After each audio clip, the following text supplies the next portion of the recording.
Na tých najväčších úslách je minister kultúry v Terchovej, riaditeľ kultúrneho strediska a v podstate taký šéf folklórneho festivalu Janošikovi dní, ale a iných podujatí určite ste v médiách zachytili, tu sa robí strašne veľa podujatí, čo aj takisto pomáha cestovnému ruchu a vlastne tá Terchová je v kurze, lebo furt sa niečo v tej Terchovej deje.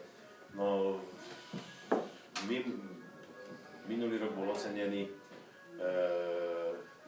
Európskou úniou za rozvoj kultúry. Ja to hovorím ako pikošku, že mesiac po ňom dostal toto ocenenie aj Placido Domingo. Robí strašne veľa pre kultúru, ale nebudem ho moc chváliť, lebo by si myslel, že niečo od neho potrebujem.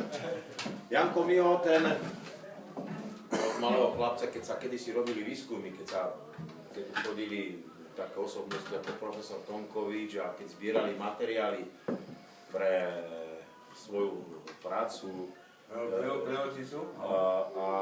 tak on, chlapci, ktorí pasli krávy, sa mu zapáčili, ako spievajú a hrajú a hneď si ich dal vyhľadať a v podstate, koľko si mal, 10 rokov, 11 rokov, odtedy vlastne dral, ja to tak hovorím, že dral gramofónové ihly, tie nahrávky prvé, no a odtedy sa venuje folklóru, starý folklorista. Lesko Mucha, určite ste počuli, že proste o muzike bratov Muchovcov. On je primář z muziky bratov Muchovcov, ktorí vlastne si dali pauzu, takže hneď sme ho draftovali do ťažkej muziky, lebo pôvodná ťažká muzika sme boli my traja mimo Lojska. No ale keď on skončil, tak sme ho rýchle draftovali, aby nám ho nevyfúkol nejaký iný klub.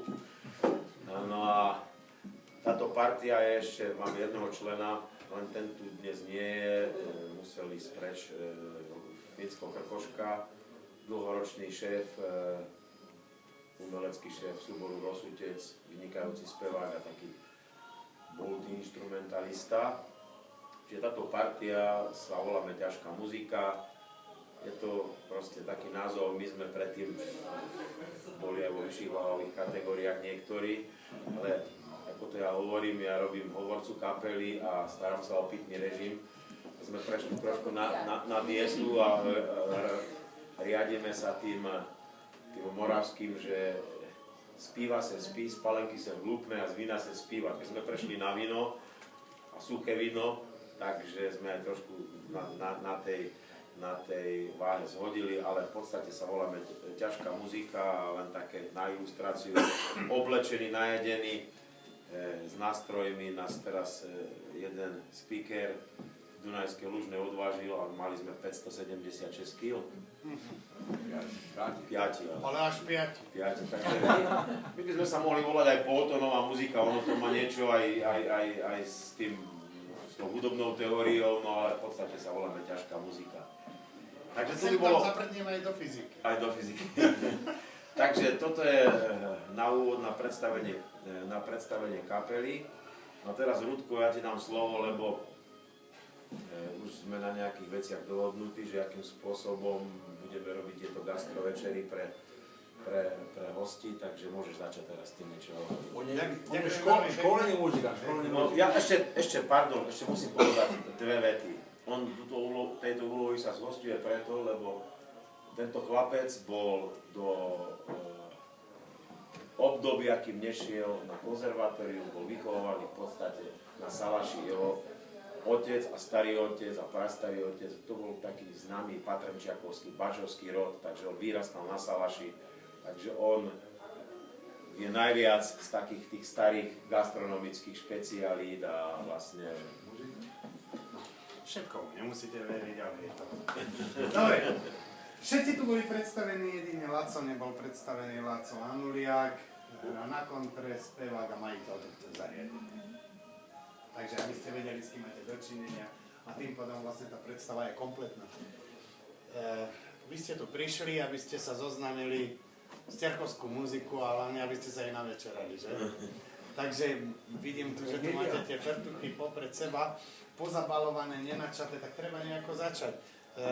Je zimné obdobie, v zime sa pila tuhá slivovica alebo borovička, takže chyťte si, ponúknite sa na zdravie, my vám k tomu zaspievame a je to. Ináč v zime sa to pilo, preto je ako, oni to brali ako také probiotikum, to je akože prvá vec, borovičku alebo slivovicu. Takže a my to teraz vnímame tak, že sa to pije na otvorenie žalúdka. Takže na zdravie! Na zdravie! Na zdravie! Na zdravíčko!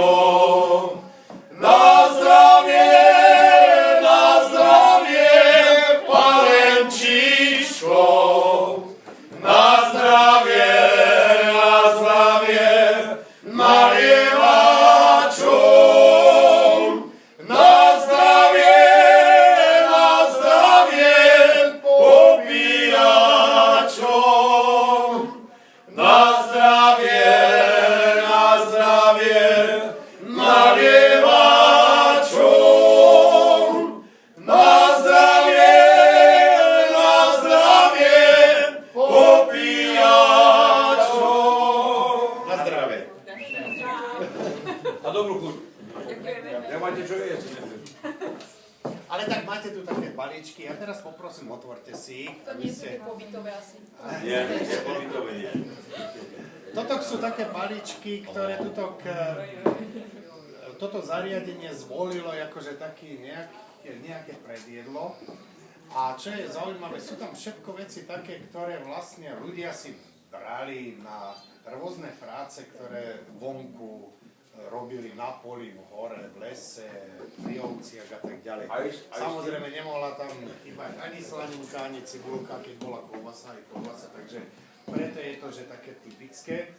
Toto v takýchto utierkach si nosili so sebou. Trošku maličko poviem. Aby ste vedeli, kde ste, určite vám to všade hovoria, ale ste v Terchovej, ktorá je, čo sa týka katastrálneho rozmeru, väčšia ako Žilina, ešte stále. A obyvateľov máme 4060 až 80, tak sa to všelijako že pohybuje.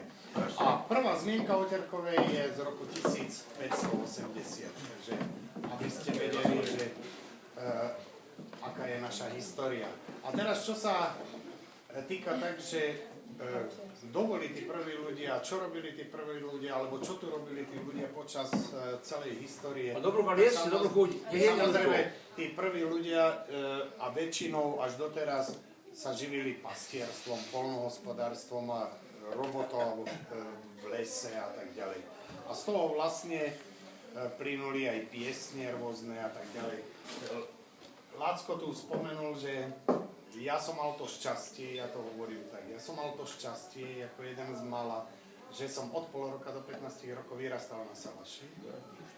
A na rôznych salašoch, ale taký materský salaš bol tuto medzi dierami pod Žiarom, kde sme mali svoju vlastnú súkromnú kolibu. A vyrastal som medzi tou starou generáciou bačov, ktorí boli bráni ako takí ľudoví filozofi a ľudia, ktorí rozumejú prírode a rozumejú životu.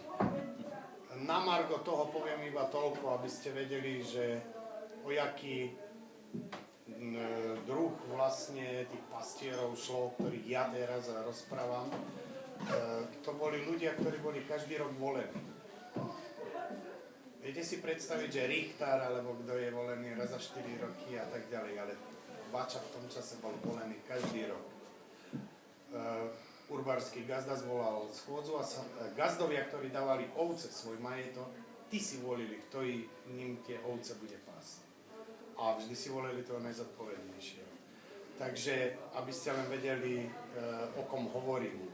A napríklad, keď to tak zoberieme, u môjho starého otca sa stretávali takí ľudia ako Martin Benka, alebo Karol Zachar a podobní, alebo Martin Huba, Mini Kišoňová, Hubová a podobní. Chodievali ku môjmu starému otcovi, alebo môj otec, keď budem tak rozprávať.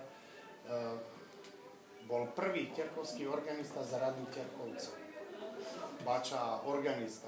Alebo vystavoval oštiepky na Expo Montreale a tak ďalej, že asi o takýchto ľuďoch sa akože teraz bavím. No a ja som bol šťastný, že som mal to šťastie, akože medzi tými ľuďmi, medzi tou generáciou, ktorá už dnes nie je medzi nami, že som mohol žiť a samozrejme načerpať filozofie, lebo vtedy to bolo rádio, vtedy to bol televízor, vtedy to bolo všetko, lebo na tom Salaši nebolo elektriky, nebolo nič, iba petrolejka a tak ďalej. No, a preto môžeme akože aj o tom Salaši trošku viacej hovoriť, keď tak zoberieme tie produkty, ktoré sprevádzali týchto ľudí tu žijúcich vlastne 365 dní v roku. To boli zemiaky, to bola kapusta a brinza. No samozrejme, múka, z čoho sa mohli robiť mučné jedlá. Ale toto boli hlavné produkty a jeden deň bola kapusta ze zemiakmi, druhý deň kapusty, teda zemky v kapuste a tak ďalej sa to akože obnovovalo a samozrejme tí, ktorí mali ovečky, tak tí mali možnosť tej brinze a to bol celoročný ako vlastne celoročná surovina, z ktorej sa varilo, či to bol demikada, alebo varené zemiaky z brinzov, alebo kadečo iné, takže sa to využívalo maximálne ako sa dalo. V tomto balíčku máte skoro všetko okrem jednej veci. Keď sa išlo na rolo, keď sa išlo do hory, keď sa išlo kdekoľvek, tak vždy gazdina privarila vajce na tvrdo. To sa aj Oračovi dávalo, aj Kačagiano. Vajce uvarené na tvrdo. Takže to tam, ako, no ale tak vám to asi nechceli dávať, aby ste s tým nemali akože veľkú robotu. Takže tieto tri produkty boli ako základ zdravej výživy na Terchovej a rôznych obmenách vlastne sa varievali. A ešte, aby sme skončili tú úvodnú časť ku tej histórii, tak samozrejme nesmieme zabudnúť osobnosti, ktoré túto dedinu preslavili. Nebudem hovoriť o súčasných osobnostiach,